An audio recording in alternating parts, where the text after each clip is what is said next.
Assalamualaikum warahmatullahi wabarakatuh. Alhamdulillah, alhamdulillahilladzi hadana lihada wa ma kunna linahtadiya laula an hadana Allah.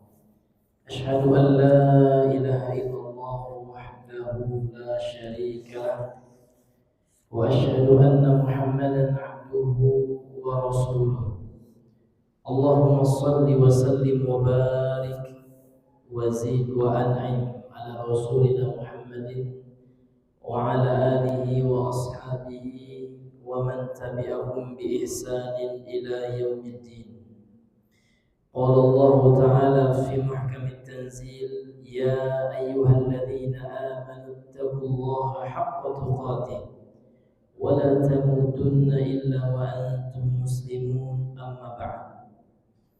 Ma'asyiral muslimin wal muslimat jamaah salat subuh rahimani wa rahimakumullah. Kita awali kajian kita dengan kembali mengucapkan alhamdulillahi rabbil alamin. Segala pujian hanyalah milik Allah Rabbul Alamin yang telah menciptakan alam semesta ini. Allah Subhanahu wa taala, Bapak Ibu, kalau seandainya kita perhatikan nikmat-nikmatnya, maka tidak akan mampu kita untuk menghitung-hitungnya.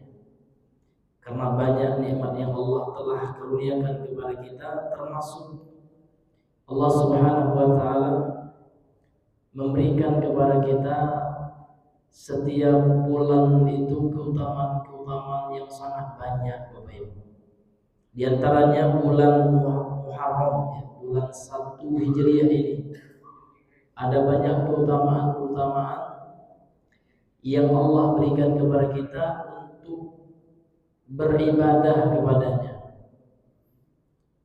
Sehingga kami mengingatkan juga sebuah hadis yang sering kita dengar, bahwasanya Nabi sallallahu alaihi wasallam mengatakan dalam hadis sahih Muslim, beliau bersabda, "Shaumu yaumi Asyura ahtasibu 'ala Allah an yukaffira as-sanata allati qablahu." Puasa di hari Asyura, Bapak Ibu, tanggal 10 Muharram ini, maka Rasul mengatakan, ahtasibu 'ala Allah, saya berharap kepada Allah, an yukaffira as-sanata allati qablaha.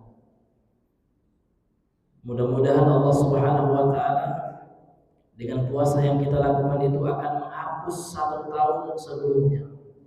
Maka keutamaan puasa hari Asyura tanggal 10 Muharram itu, ini bisa menghapus dosa 1 tahun.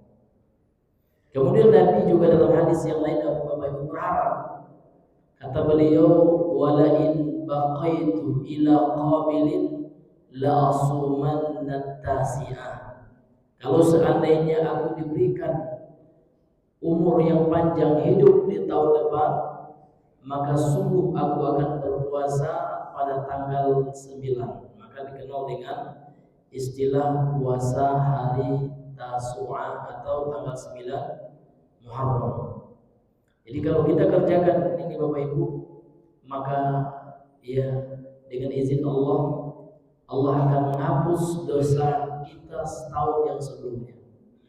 Tentu dengan persyaratan kita senantiasa meninggalkan dosa-dosa besar. Bapak Ibu yang dimuliakan oleh Allah Subhanahu wa taala, salawat dan salam teruntuk buat Rasul tercinta Muhammad sallallahu alaihi wasallam.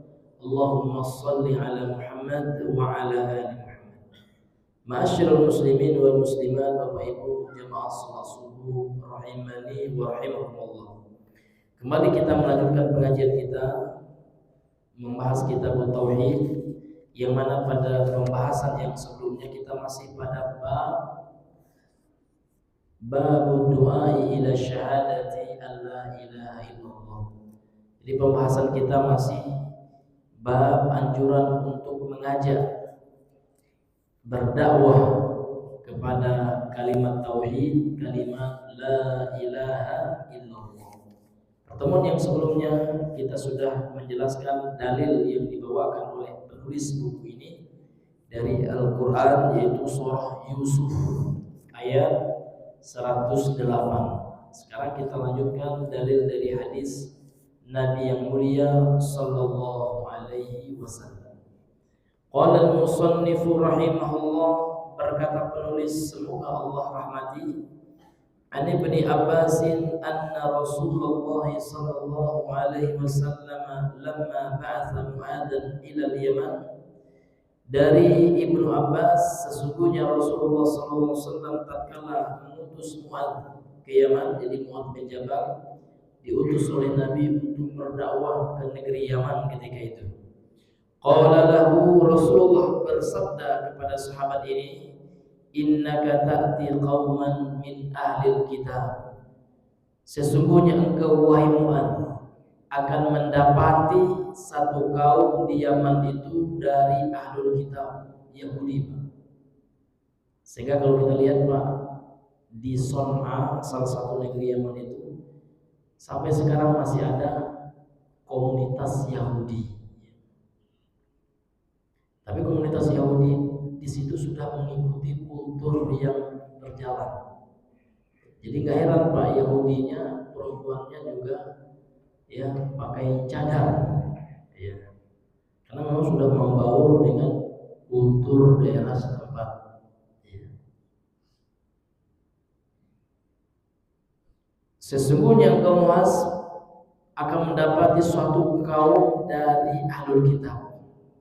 Falyakun awwala ma tad'uhum, maka hendaknya yang pertama kali yang engkau ajak mereka ilaihi kepadanya adalah syahadatu an la ilaha illallah, kepada syahadat la ilaha illallah.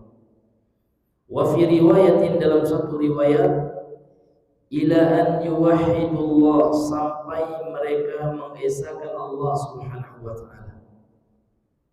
Fa inhum ata'uka lidzalika, kalau seandainya mereka mentaatimu dalam hal itu, ketika mereka sudah faham tentang la ilaha illallah, ahlul kitab yang mayoritas orang-orang Yahudi tersebut, ya,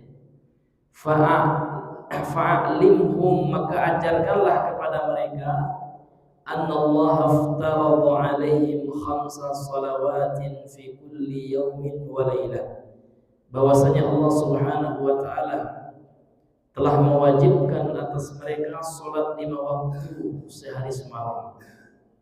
Fa inhum ata'uka lidzalika, kalau seandainya mereka telah mentaatimu dalam perkara itu, yakni perkara salat tersebut, fa'alimhum, maka ajarkan kepada mereka, annallaha aftarada alaihim, sesungguhnya Allah telah mewajibkan atas mereka shadaqatan tu'khadhu min aghniyaihim, sedekah yang hukumnya wajib, yaitu zakat.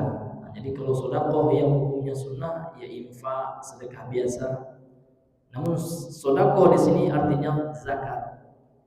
Tukhadhu min aghniyaihim, yang diambil dari orang-orang kaya di antara mereka, faturaddu ala fuqaraihim, dan diberikan kepada fakir miskin di antara mereka.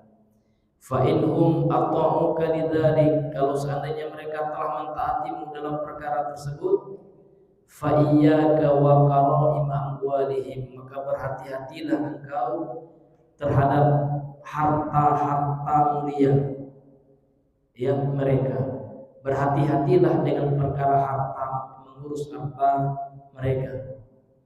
Wattaqi da'watal mazlum, kemudian dan takutlah juga engkau dengan doanya orang-orang yang terzalimi. Fa innahu, sesungguhnya doanya orang yang terzalimi tersebut, laisa bainaha wa bainallahi hijab, tidak ada penghalang antara dikabulkan doa tersebut dengan Allah Subhanahu wa taala. Artinya doa orang yang terzalimi adalah doa yang cepat dikabulkan oleh Allah Subhanahu wa taala. Hadis ini sahih, diriwayatkan oleh Al-Imam Al-Bukhari dan Muslim, hadis muttafaqun alaih, telah disepakati sahihnya oleh Imam Al-Bukhari dan Muslim. Bapak Ibu yang dimuliakan oleh Allah Subhanahu wa taala, Hadis yang kita bacakan ini Bapak Ibu merupakan salah satu dalil yang menganjurkan seseorang untuk pertama kali dalam berdakwah itu menjelaskan perkara tauhid. Kenapa perkara tauhid dulu Bapak Ibu? Karena sebagaimana yang kita ketahui bersama bahwasanya tauhid itu adalah inti dari seluruh dakwahnya, ajakannya seluruh para nabi dan rasul. Dalam ayat Al-Qur'an Bapak Ibu, Allah Subhanahu wa taala berfirman sebagaimana yang pernah kita dengar bersama, sering kita dengar. Allah berfirman bahwasanya Allah Subhanahu wa taala itu tidaklah mengutus satu rasul pun. Walaqad ba'atsna fi kulli ummatin rasulan. Dan sungguh kata Allah, kami telah mengutus fi kulli ummatin rasulan. Pada setiap umat itu satu orang rasul. Ani'budullaha wajtanibut taghut. Setiap para rasul itu mereka selalu menyeru kepada umatnya untuk mengajak mereka beribadah kepada Allah saja dan menjauhi segala yang disembah selain Allah Subhanahu wa taala. Jadi seluruh para nabi dan rasul, ajakan pertama mereka terhadap kaumnya adalah mengesahkan Allah dan menjauhi perbuatan syirik. Sehingga Bapak Ibu kalau kita lihat sejarah Nabi Muhammad SAW selama 13 tahun di kota Makkah, maka fokus dakwah beliau yang pertama kali fokusnya adalah memperbaiki akidah ya manusia waktu itu, akidah secara khusus masyarakat yang suku Quraisy di Jazirah Makkah itu. Bapak Ibu yang dimuliakan oleh Allah Subhanahu wa taala, dan di antara apa yang beliau sampaikan kepada sahabat tatkala Islam sudah mulai kuat ketika itu, maka mulailah beliau menyebarkan sahabat-sahabatnya untuk pergi berdakwah ke berbagai penjuru atau ke berbagai daerah. Di antaranya Bapak Ibu, beliau mengutus seorang sahabat yang sudah dianggap layak, yaitu sahabat yang mulia Mu'adz bin Jabal radhiyallahu taala. Bapak Ibu yang dimuliakan oleh Allah Subhanahu wa taala. Dalam hadis ini Bapak Ibu, bahwasanya Rasulullah ba'atsa Mu'adzan, telah mengutus Mu'adz.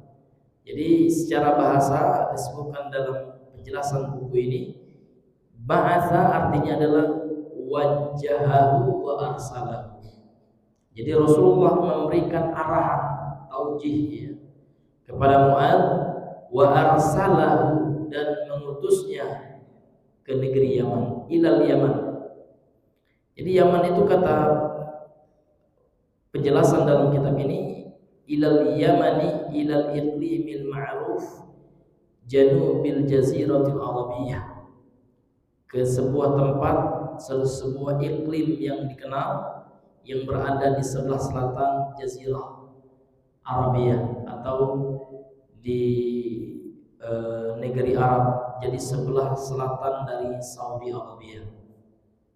Dan Yaman itu secara geografis masih bertetangga dengan Arab Saudi. Da'iyan ilallah, sebagai dai, sebagai penyeru kepada Allah Subhanahu wa taala, wa waliyan wa qadiyan, juga sebagai wali ya, sebagai utusan daripada Rasul sallallahu alaihi wasallam, dan juga ditunjuk sebagai qadhi, sebagai hakim yang diutus oleh Nabi dari negara gitu. Jadi memang Islam ketika itu sudah kuat, dan Rasulullah tidak hanya sebagai pemimpin agama ketika itu Bapak Ibu, namun beliau juga sebagai presiden lah kalau dalam konteks kita sekarang ya. Jadi Rasul itu juga presiden ya di kota Madinah itu. Jadi beliau utus delegasi sebagai pendakwah sekaligus sebagai qadhi atau sebagai hakim. yang akan mengadili setiap permasalahan yang terjadi di tengah-tengah masyarakat Yaman ketika itu. Wadzalika fi sanati ashrin minal hijrah, dan ini terjadi pada tahun ke-10 ya setelah hijrahnya Nabi SAW, atau pada tahun 10 Hijriah. Kenapa? Perhitungan tanggal Hijriah itu memang dimulai dari hijrahnya Nabi dari Makkah ke Madinah. Artinya Pak, sudah 10 tahun Nabi di Madinah baru diutus oleh beliau sahabat Mu'adz bin Jabal ini untuk ya berdakwah di negeri Yaman.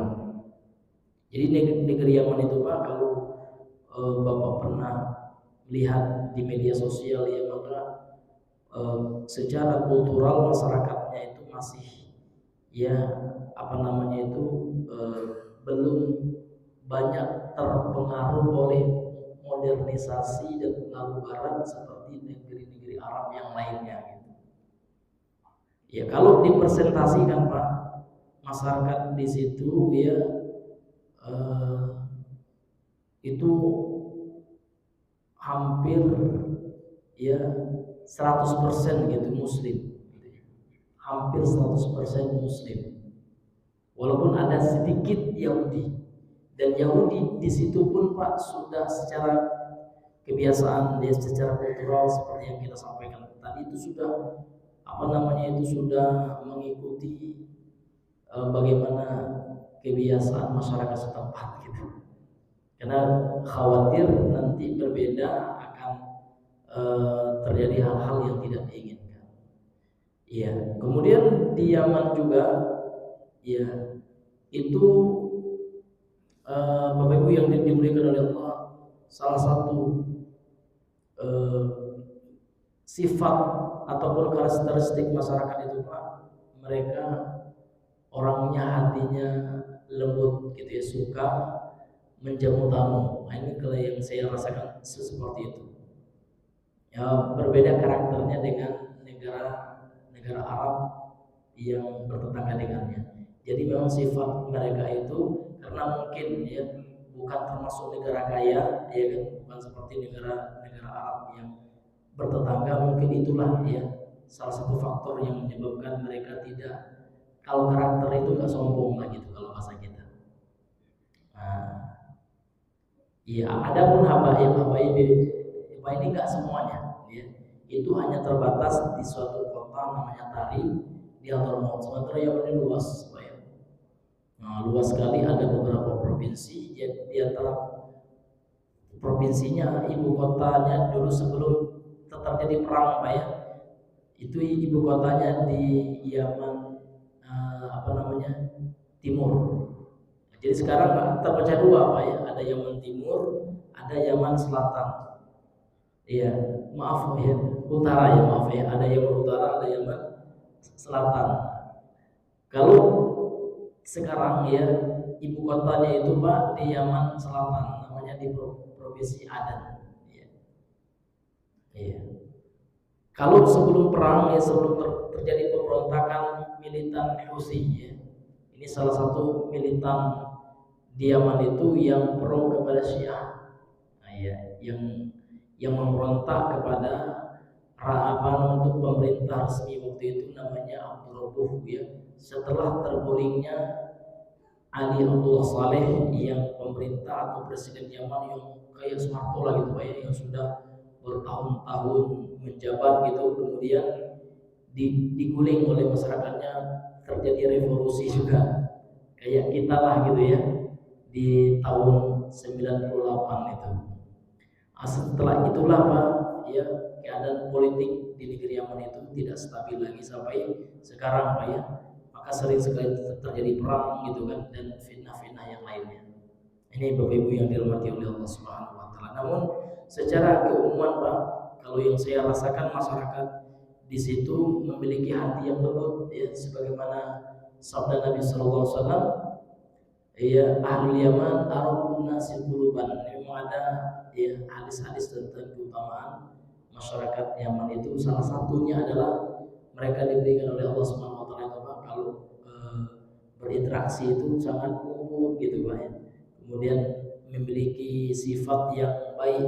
Di antaranya adalah suka untuk memuliakan tamu. Ini Bapak Ibu yang dimuliakan oleh Allah Subhanahu wa taala. Bapak Ibu yang dimuliakan oleh Allah Subhanahu wa taala. Kemudian beliau berkata di sini, Rasulullah berkata kepada Mu'adz, ya, innaka ta'ti qauman min ahlil kitab. Ahlul kitab yang dimaksud dengan ahlul kitab dalam sabda beliau ini Bapak Ibu adalah humul yahud wan nasara. Mereka adalah orang-orang Yahudi dan Nasrani.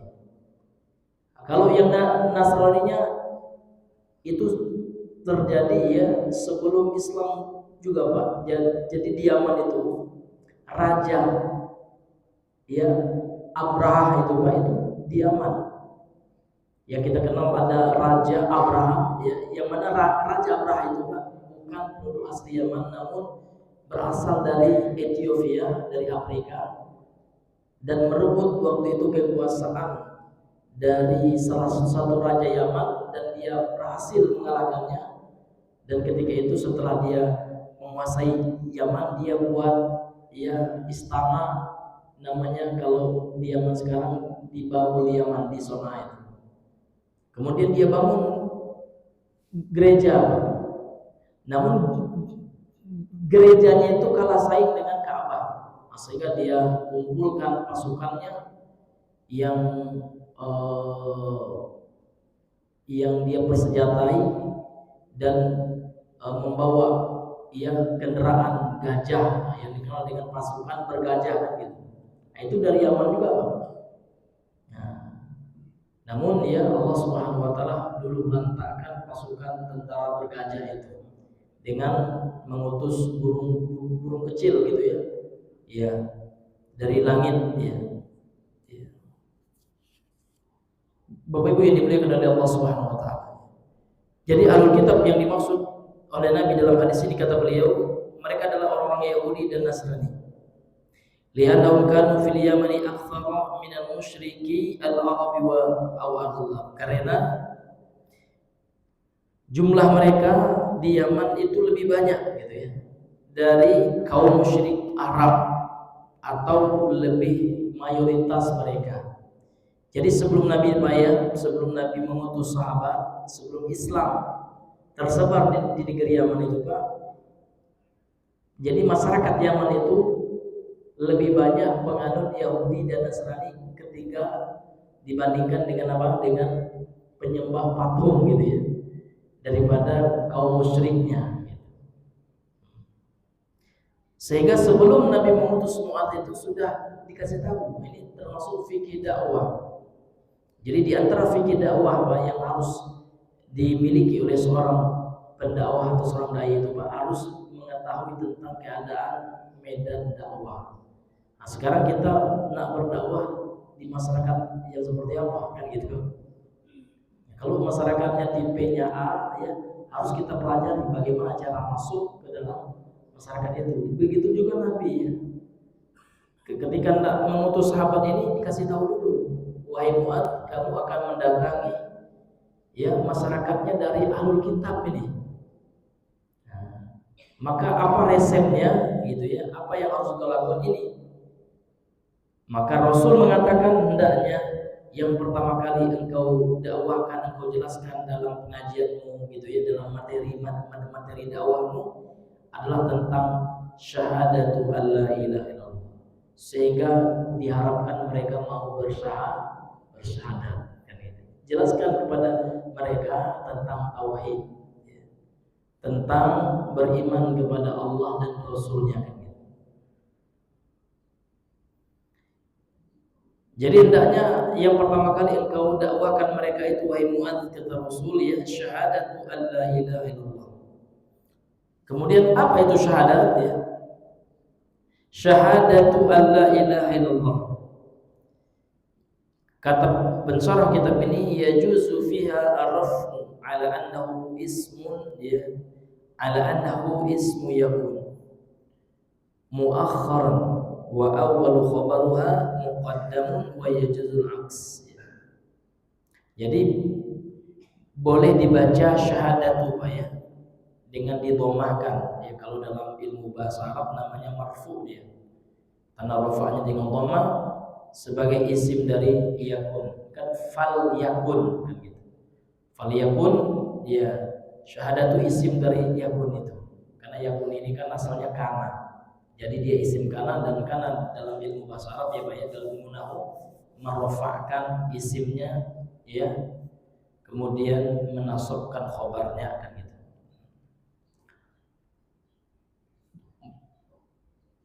Sebagai isim yakun muakhar, sebagai isim dari kata yakun itu ya, yang diakhirkan, wa awwalu khobaruha, dan yang pertama adalah khobarnya ya. Fal yakun awwala, jadi awwala itu sebagai khobarnya, kemudian syahadatu sebagai isim yakun muakhar ya. Ya. Kalau yang awal itu sebagai khobar muqaddam kan itu. Dan boleh juga dibaca kebalikan, artinya boleh juga faliyakun awalu. Nah, kalau faliyakun awalu berarti awalu sebagai ya isim dari yakun tersebut. Ini dalam ya tinjauan ilmu nahwu Bapak Ibu. Yang artinya Rasul mengatakan faliyakun, maka hendaklah kan gitu kalau terjemahan kita ya. Faliyakun awwala, yang pertama kali, ma apa tad'u, yang engkau dakwakan mereka orang-orang Yaman itu ya, adalah ilaihi, kepadanya, syahadatu alla ilaha, itu syahadat la ilaha illallah. Ini Bapak. Wa fi riwayatin ukhra, wa fi riwayatin dalam riwayat yang lain, ila ayyuhidullah, jadi dalam riwayat yang lain ya, hendaklah engkau mendakwakan mereka syahadat sampai mereka mengesahkan Allah gitu. Sampai mereka mengesahkan Allah Subhanahu wa taala. Fi sahih al-Bukhari, ini riwayat Bapak Ibu terdapat dalam sahih al-Bukhari. Kemudian Nabi melanjutkan tadi ya, melanjutkan lagi dari hadis ini, apabila fa inhum ata'uka lidzalika, maka apabila mereka telah mentaati engkau wahai Mu'adz dalam perkara syahadat tersebut, maka fase berikutnya, tahapan berikutnya, kata Rasulullah, fa'alimhum anna Allah aftarada 'alaihim khamsa shalawatin fi kulli yawmin wa lailah, maka ajarkan kepada mereka bahwasanya Allah telah mengajarkan ya kewajiban salat 5 waktu sehari semalam. Jadi ini tahapannya Pak ya. Jadi kalau mereka penduduk Yaman itu sudah paham tentang syahadat, telah bersyahadat, mereka masuk Islam gitu kan, sudah jadi mu'allaf mereka gitu. Maka ajarkan tahapan berikutnya kan gitu. Ajarkan sholat Pak ya. Nah ini Bapak Ibu yang diberikan oleh Allah Subhanahu wa taala. Dan setelah mereka juga telah paham sholat dan seterusnya dari rukun-rukun Islam yang berikutnya. Ini Bapak Ibu yang dimuliakan oleh Allah Subhanahu wa taala. Kemudian pensyarah mengatakan fa inhum ata'uka lidzalika ay syahidu, mereka telah bersaksi, telah bersyahadat gitu. Wan qadu li da'watika, mereka telah menerima, tunduk terhadap ajakan dakwahmu wahai Mu'adz. Kemudian mereka sudah ingkar, wa kafaru bima yu'badu min dunillah, mereka telah meninggalkan apa yang mereka sembah selain Allah. Karena mayoritas mereka adalah Yahudi ya, mereka sudah keluar dari keyakinan Yahudi yang menolak kenabian Nabi Muhammad SAW ya.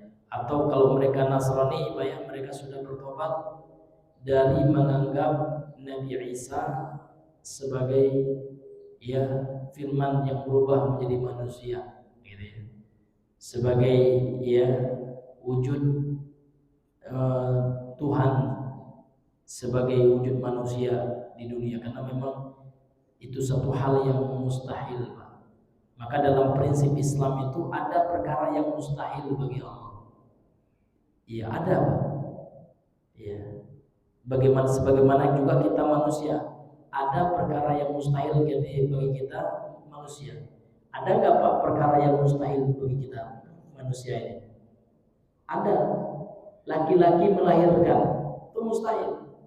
Kalau bagi manusia saja ada perkara mustahil, tentu bagi Allah pasti ada yang mustahil bagi Allah. Contoh, ya kan, Tuhan itu tidak akan bisa menjadi iblis. Ya kan? Dan kita tanya orang Nasrani juga, yakin nggak kalian kalau kalian mengatakan Tuhan kan Maha Kuasa? Betul, tapi ada perkara-perkara yang memang tidak layak bagi Tuhan kan gitu. Contoh, Tuhan, bisakah Tuhan berubah jadi manusia? Maka kita katakan itu mustahil bagi Allah. Karena kalau Tuhan itu jadi manusia, berarti Tuhan itu merendahkan ya kedudukannya, ya kan? Karena manusia ini adalah makhluk, sementara Tuhan bukan makhluk, dia adalah Khalik, pencipta.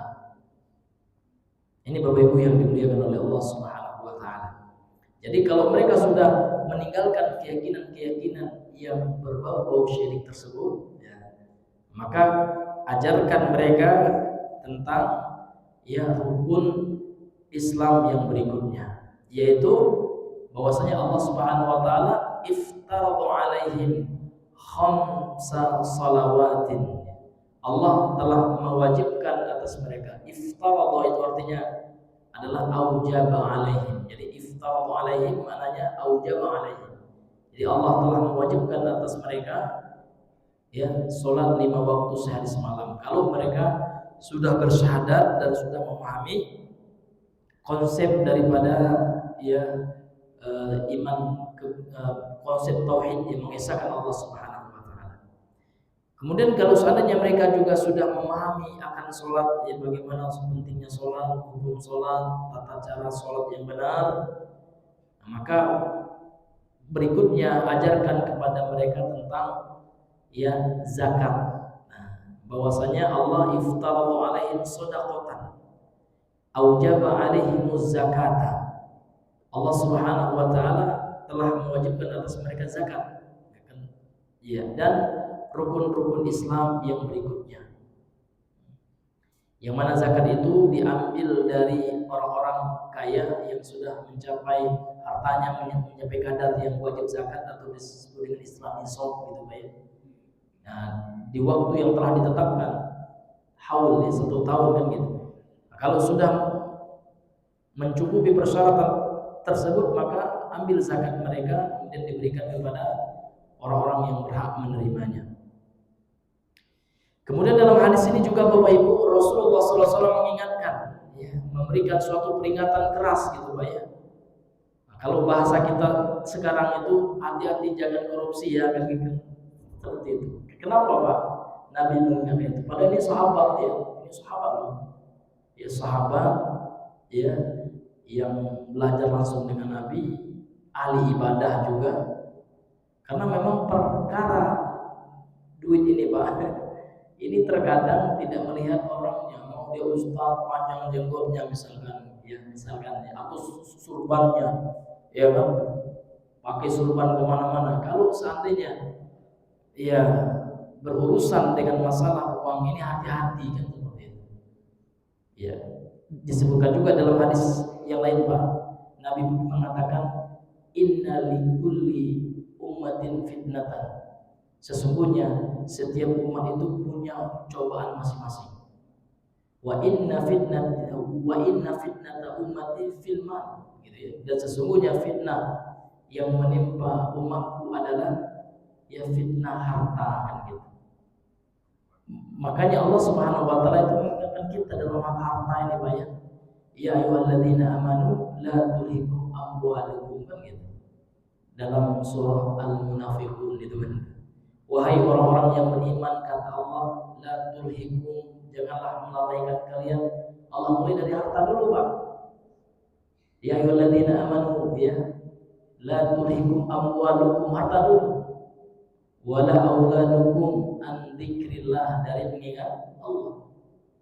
Wa may yaf'al dzalika fa ulaika humul khasirun, kata Allah. Barang siapa yang terfitnah dengan harta itu, ya, tidak mampu untuk ya menahan hawa nafsunya terkait dengan harta, sehingga harta orang diambilnya, ya kan, harta rakyat dikorupsinya kan gitu ya. Maka barang siapa yang tidak bisa ya tetap terpengaruh oleh mengambil harta yang bukan haknya, harta yang haram itu, barang siapa yang melakukan itu maka dia termasuk orang-orang yang merugi. Ini Bapak Ibu yang dimuliakan oleh Allah. Makanya di hadis ini secara khusus Rasul mengingatkan kepada Mu'adz ini, fa iyyaka wa qara'ima amwalihim. Hati-hati, itu arti fa iyyaka itu kalau dalam bahasa Arab itu namanya tahdzir, peringatan gitu. Atau at-tanbih gitu ya. Hati-hati engkau ya dalam mengurus harta-harta mereka. Ya. Karena kalau seandainya kita ambil harta, engkau ambil harta mereka, wahai Mu'adz, dan mereka terzolimi, engkau korupsi harta rakyat. Terzolimi rakyat itu, ya, maka konsekuensinya apa? Mereka akan berdoa kepada Allah. Kalau orang yang terzolimi itu berdoa kepada Allah, maka ini kaitannya dengan hadis ini. Makanya Nabi mengingatkan lagi, wattaqi da'watal mazlum. Takutlah engkau wahai Mu'adz terhadap doanya orang yang terzolimi. Ya, karena doanya orang yang terzolimi tersebut yang dikorupsi hartanya, yang diambil hartanya secara tidak benar gitu ya. Maka ketika dia berdoa kepada Allah, tidak ada lagi penghalang antara doanya dengan Allah. Artinya pasti akan Allah kabulkan. Tidak di dunia. Kalau di dunia kayaknya koruptor itu kan sial-sial aja Pak ya. Nah, di akhirat, nah itu yang lebih bahaya gitu Pak ya. Itu namanya istidraj. Karena istidraj itu kan tipu daya Allah, dibiarin sama Allah, nggak ditegur di dunia ini. Ya kan, koruptor dikasih badan sehat, ya, dikasih anak-anak sukses semua udah gitu kan, sukses dalam korupsinya kan gitu. Nah, tapi rupanya di akhirat nanti baru ya diagih jatah Pak ya. Sebenarnya lebih bagus kita ditegur di dunia ini, bahkan ada kan ditegur dengan penyakit ya kan, ditegur dengan itulah musibah ini, itu sebenarnya lebih mending itu Pak, ketimbang nanti kita langsung dihukum di akhirat. Kalau di akhirat tidak ada lagi kesempatan tobat kan gitu. Tapi kalau di dunia, ya Allah mungkin ini teguran engkau ya Allah gitu kan. Memang betul ya saya ini banyak korupsi dulunya gitu ya. Ada keinginan saya untuk apa Pak? Untuk ingat kepada Allah, kembali kepada Allah, bertobat kepada Allah. Sementara kalau istidraj enggak, karena istidraj ini Pak orangnya dibikin lalai betul ya. Enggak dikasih musibah, enggak ditegur di dunia sehingga dia semakin menjadi-jadi Pak ya. Semakin dia menumpuk dosa-dosanya, sementara hidupnya enak-enak saja. Sehingga saya pernah dengar Pak ya, ada orang bilang untuk apa sholatnya? Saya enggak sholat tapi kaya juga nih katanya. Sehat juga gitu. Nah, ini lebih bahaya daripada orang yang ditegur oleh Allah Subhanahu wa taala. Ini Bapak Ibu yang dimuliakan oleh Allah. Jadi ini peringatan dari Rasul kepada Mu'adz ya. Iya.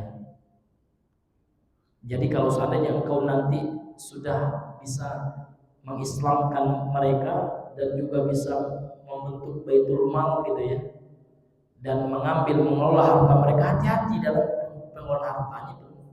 Ini bentuk ya peringatan. Makanya di sini dikatakan iyyaka, ini kalimat tahdzir, ini kata peringatan, warning kan gitu. Iyyaka wa qara'ima amwalihim. Qara'ima itu dibaca dengan mansub ya, dinasabkan dia ala tahdzir sebagai bentuk peringatan ya.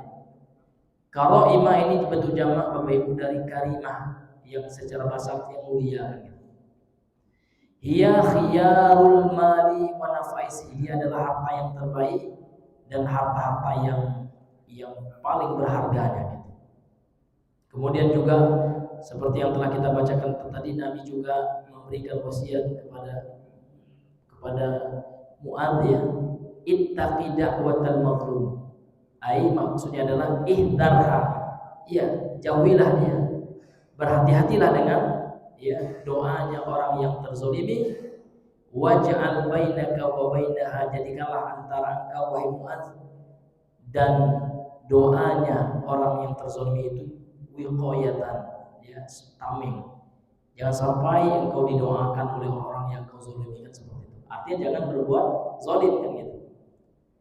Bi fi'lil adli, dengan berbuat adil, dengan berlaku adil, wa tarkil zulmi, dan menjauhi kezaliman. Maka zalim ini Pak, zalim ini ya secara bahasa artinya disebutkan oleh para ulama, ya namanya zalim itu Pak, memberikan sesuatu tidak pada tempatnya, itu zalim. Ya. Jadi meletakkan sesuatu tidak pada tempatnya. Nah, ini makna zalim ya menurut bahasa seperti itu. Ya. Maka lawan dari zalim itu apa Pak? Adil.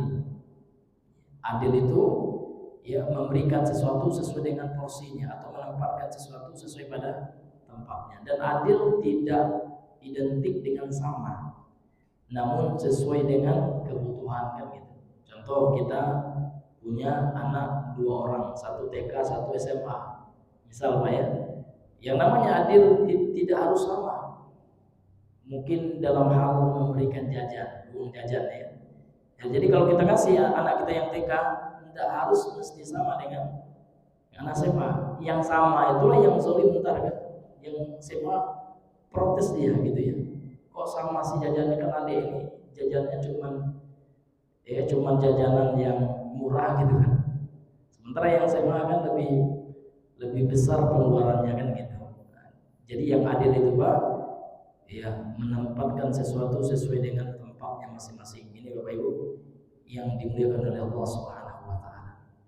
Dan kezaliman Pak ini telah diharamkan oleh Allah sendiri dalam hadis qudsi yang sering kita dengar itu ya, yang diriwayatkan oleh Muslim. Rasul sendiri menyampaikan firman Allah.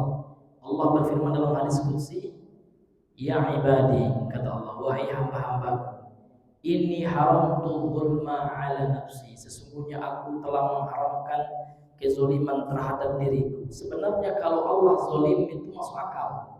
Kenapa? Karena ya suka-suka Allah, kan gitu. Kalau Allah zalim Pak, Allah Maha Kuasa, kan seperti itu. Namun Allah Subhanahu wa taala ya tidak mau untuk berbuat zalim. Ya. Sehingga Allah mengatakan, wahai hambaku, sesungguhnya aku telah mengharamkan kezaliman atas diriku.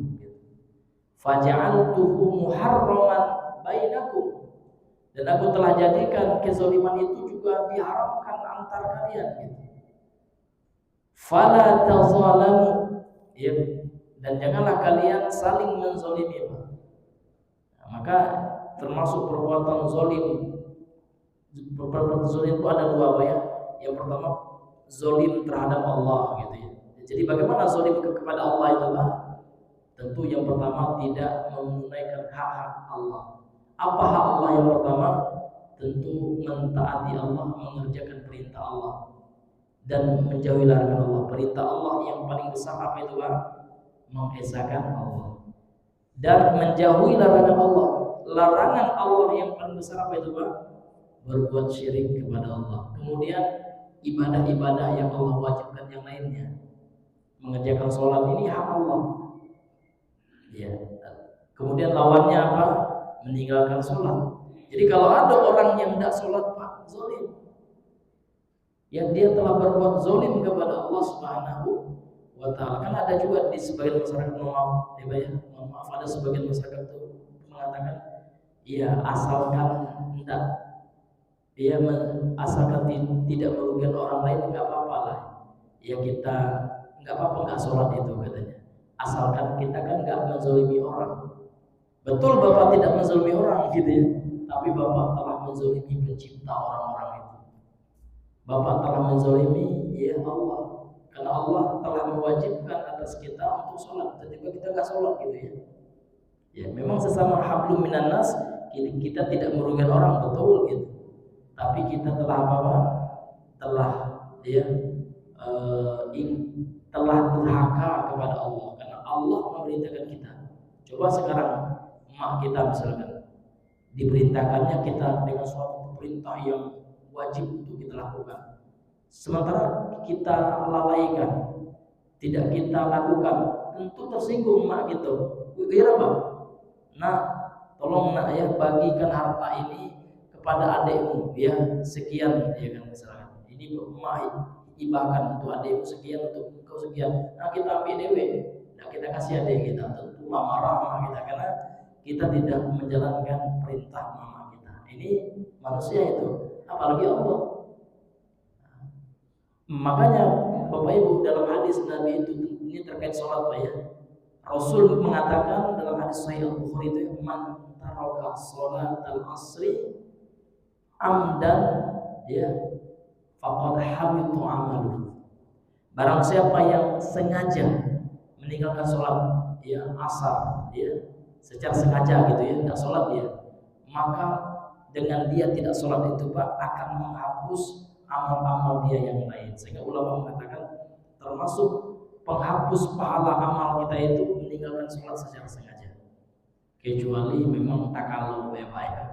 Nah, itu tentu diberikan dispensasi ya, tiba-tiba kita ketiduran bangun-bangun sudah jam 11 gitu kan.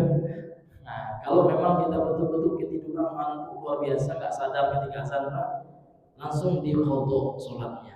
Ketika ingat, telat subuh nih, langsung aja kita ke kamar mandi gitu ya, ambil wudhu sholat. Nah, ya, walaupun sudah di luar waktu, namun kita tertinggal, tidak sengaja meninggalkannya. Ini nggak jadi masalah Pak ya. Akan tetapi yang bisa membatalkan amal kita itu adalah ketika seorang itu sengaja Pak meninggalkan sholat. Kan ada juga orang terlalu sibuk gitu Pak ya, tanggung nggak sholat dia kan, udahlah nanti aja sholat isya aja, tanggung nggak sempat sholat maghrib gitu ya. Nah, ini sengaja, nah, ini kan bahaya Pak.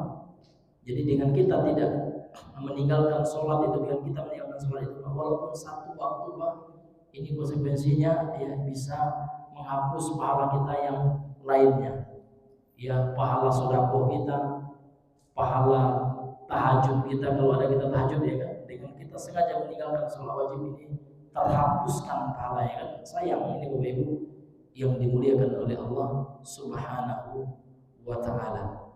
Ya. Wallahu taala a'lam bisawab. Karena waktu baik sudah jam 6 lewat, maka ya ya iya kayaknya jamnya salah Pak ya. Ya jam itu. Iya, kalau yang jam yang saya sudah jam 6 lewat Pak ya. Ya toib Bapak Ibu yang dimuliakan oleh Allah Subhanahu wa taala. Ya.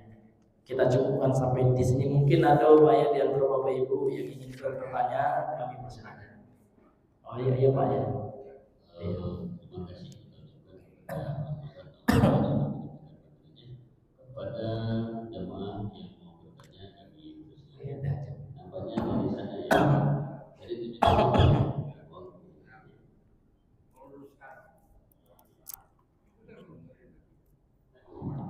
Bismillah. Assalamualaikum warahmatullahi wabarakatuh. Waalaikumsalam warahmatullahi wabarakatuh. Pertama mengenai puasa di bulan Muharram ini. Iya. Tanggalan Islam pun berbeda. Ada yang tanggal 1 Muharram kemarin mulai Kamis. Ada yang 27 tanggal 27 Jumat berarti, ya kan? Terus kapan puasanya? Puasa setahu saya kemarin tanggal 9 dan 10 Muharram. Jadi mulainya kapan? Kalau menurut kalender nasional itu hari Jumat. Kalau hari Jumat karena hari raya termasuk hari raya Islam, tidak ada puasa mulainya kan. Jadi mulai Kamis, nah, maka itu kalau Muharramnya tanggal hari Kamis. Kalau hari Jumat, yang benar yang mana itu? Maka mengenai negara Yaman, negara Yaman memang negara bermuslim. Iya betul. Kalau tadi Ustaz menerangkan bahwa sangat aman dan sebagainya, kenapa perang saudara sampai 40 sampai sekarang nggak berhenti? Bahkan tahun 1970-an ke atas, 6 jadi negara komunis, dan sebagian dia menambah rukun iman menjadi 6 rukun Islam. Meyakini kota Tarif sebagai kota wali. Nah, itu. Dan haji umrahnya cukup di Yaman dan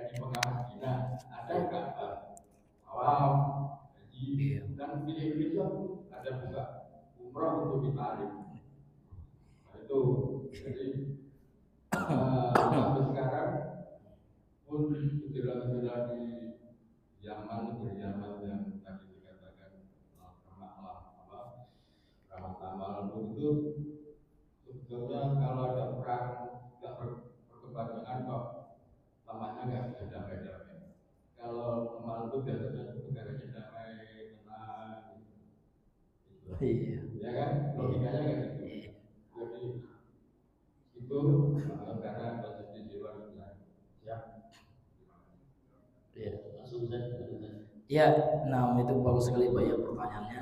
Jadi yang pertama, ya yang penting kita sepakat dulu Pak ya. Jadi puasa Asyura itu ya tanggal 10 Muharram. Namun kapan tanggal 10-nya? Walau Pak ya, kalau Bapak bilang ada dua versi Pak ya. Ya, ada mungkin pemerintah dengan penanggalan Muhammadiyah gitu ya. Ya, saya nggak tahu apakah berbeda, tapi kalau kita lihat di ini kemarin kan sama Pak ya, pas Idul Adha sama gitu.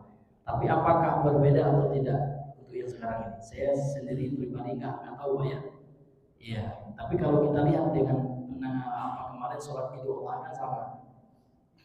Apakah terjadi perbedaan atau tidak Allah? Tapi yang kita sepakati ya kan bahwasanya puasa Asyura itu tanggal 10 Muharram kan gitu Pak. Iya. Ya, kalau ingin memulai tanggal 9-nya boleh juga ya 9 10 ya Muharram ini gitu Pak ya. Iya. Kalau seandainya tanggal 9-nya nggak sempat juga Pak ya. Ada ijtihad ulama ya diganti dengan sehari setelahnya Pak ya, jadi 10 11 atau 9 10 gitu Pak. Tapi kalau Pak mengatakan ada terjadi perbedaan, saya belum melihat Pak ya perbedaannya. Saya meyakini sama karena berpatokan dengan hari raya Idul Adha kemarin sama gitu Pak ya. Iya. Kemudian yang kedua mengenai Yaman Pak ya, kan dikatakan kenapa Ustaz mengatakan orang Yaman itu orang apa ya, namun secara realita gitu ya terjadi peperangan. Nah, di mana letak secara logika Pak ya. Kemudian dulu betul Pak ya, tahun beberapa itu Yaman itu pernah juga terpengaruh oleh komunis Syu'iyah itu ya. Ya, jadi yang pertama Pak yang saya sampaikan tadi itu memang hadis Nabi hadisnya sahih ya kan, bahwasanya Nabi menjelaskan tentang keutamaan orang Yaman itu diantaranya araqun nasi quluban, itu manusia yang lembut hatinya gitu. Namun ketika terjadi peperangan itu namanya Pak fitnah. Ya, sedangkan hadis Nabi yang menunjukkan itu Pak ini sifat dasarnya gitu. Tapi kalau fitnah itu Pak sudah banyak faktor biasanya. Yang pertama mungkin ada gembosan dari pengaruh politik gitu kan.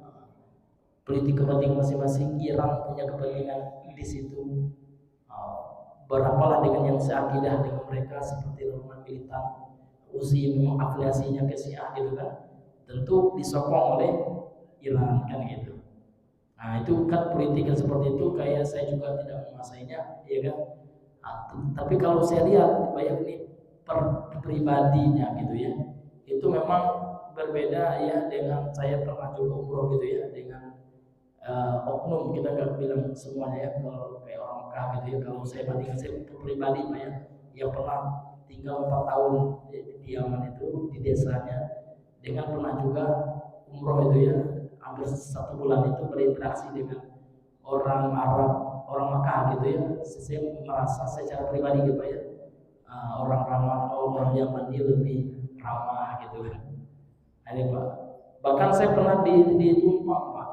Saya tuh tinggal itu di Arab Badui, di namanya di Ma'rib ya. Tapi bagian dalam lagi salah satu provinsi Yaman itu ada namanya provinsi Ma'rib, perbatasan antara yang utara dengan selatan gitu. Jadi kami itu kalau mau berbelanja itu agak sekitar 30 menit Pak ya. Itu biasa kami ditumpangi aja sama orang Yaman gitu ya.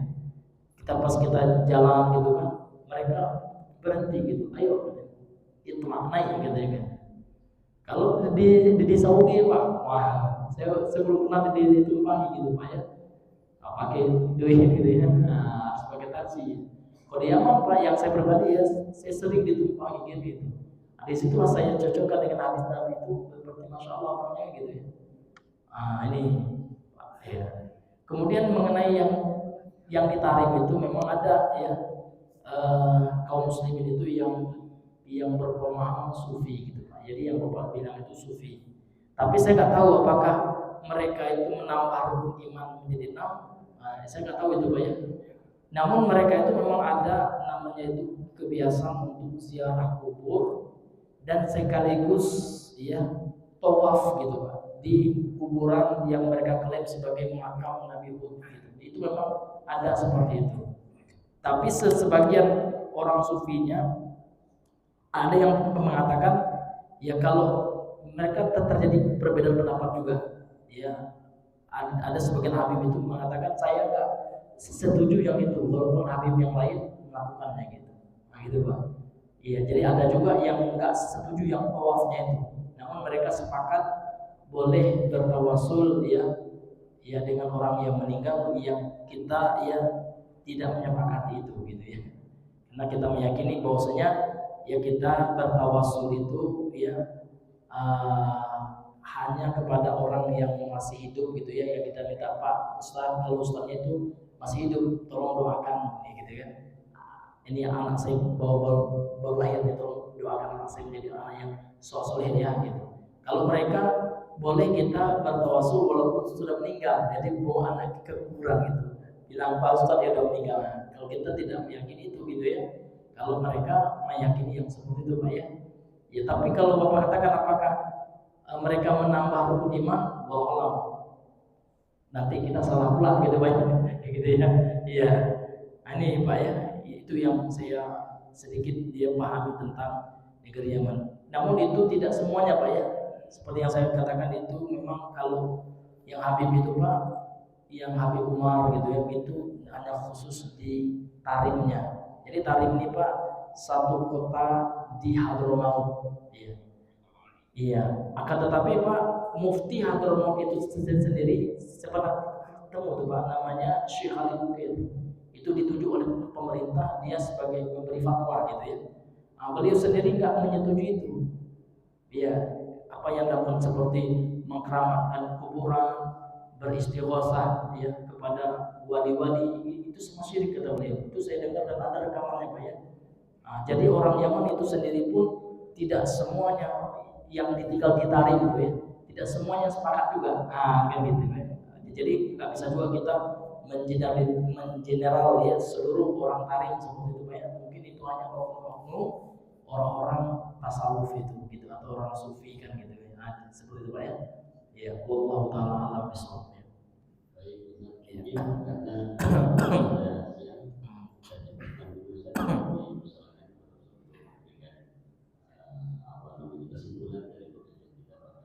Iya.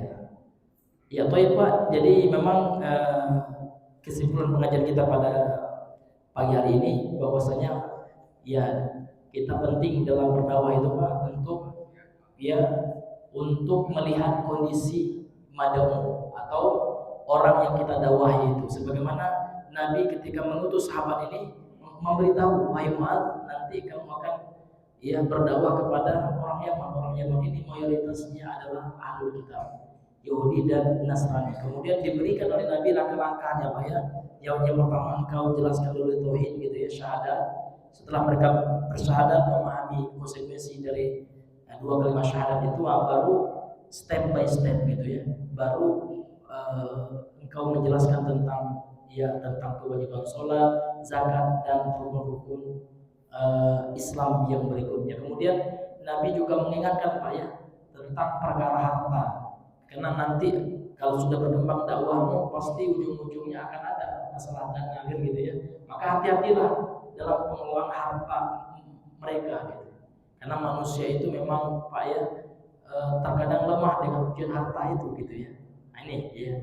Dan Nabi juga mengingatkan kalau seandainya orang itu kita zalimi gitu ya, maka berhati-hatilah terhadap doanya. Karena doa orang yang terzalimi itu ya itu mustajab dan tidak ada penghalang langsung kepada Allah Subhanahu wa taala. Ya. Itu mungkin ya, Bapak Ibu kesimpulan pembahasan kita pada pagi hari ini. Wallahu taala a'lam bishawab. Iya. Pada jemaah sekalian, alhamdulillah hari ini kita sudah selesai materi kita. Jadi sama-sama kita duduk, pengajian kita dengan membaca alhamdulillah. Ya, mungkin ini saja yang bisa kami sampaikan. Semua yang benar datang dari Allah semata, yang lupa khilaf keliru ini dari kami pribadi dan waswas syaitan yang terkutuk. Subhanallah bihamdika asyhadu an la ilaha illa anta astaghfiruka wa atubu ilaik. Assalamualaikum warahmatullahi wabarakatuh.